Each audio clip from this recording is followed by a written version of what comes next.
బ్రాహ్మణ వెల్లంల ప్రాజెక్టు నుండి నల్గొండ మండలంలోని పలు గ్రామాల చెరువులు నింపాలని నల్గొండ మండలానికి చెందిన వివిధ గ్రామాల ప్రజాప్రతినిధులు, రైతులు కోరారు. ఈ మేరకు నల్గొండ ఆర్డీఓ అశోక్ రెడ్డికి వినతి పత్రం అందజేశారు.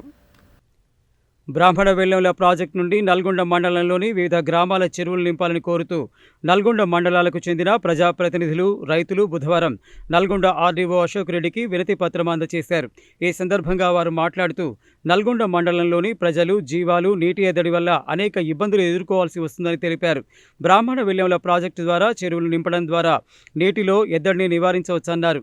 నల్గొండ మండలంలో బుద్ధారం, అప్పాజీపేట, దోమలపల్లి, రాములబండ, నర్సింగ్భట్ల, కంచనపల్లి, రంగారెడ్డి నగర్, దొనకల్, గుండ్లపల్లి, కాకులకొండారం, అన్నపర్తి గ్రామాలలో చెరువులు నింపడానికి అవకాశం ఉన్నందున వెంటనే చెరువులన్నీ నింపి ఆయా గ్రామాల రైతులతో పాటు జంతువులను నీటి ఎద్దడి నుండి కాపాడాలని కోరారు. వినతి పత్రం సమర్పించిన వారిలో మాజీ ఎంపీపీ నారబోయిన భిక్షం, మాజీ జడ్పీటీసీ తుమ్మల రాధా లింగస్వామి, టీఆర్ఎస్ మండల పార్టీ అధ్యక్షుడు దేప వెంకటరెడ్డి, ప్రధాన కార్యదర్శి బడుపుల శంకర్, భీమనపల్లి నగేష్, రంగారెడ్డి నగర్ మాజీ సర్పంచ్ మామిళ్ల సైదులు, బుద్ధారం బీఆర్ఎస్ గ్రామశాఖ అధ్యక్షుడు తోకల సైదులు, దేవరంపల్లి శ్రీనివాసరెడ్డి, దేవరంపల్లి చెల్లారెడ్డి, పుట్ట సుభాష్ తదితరులు ఉన్నారు.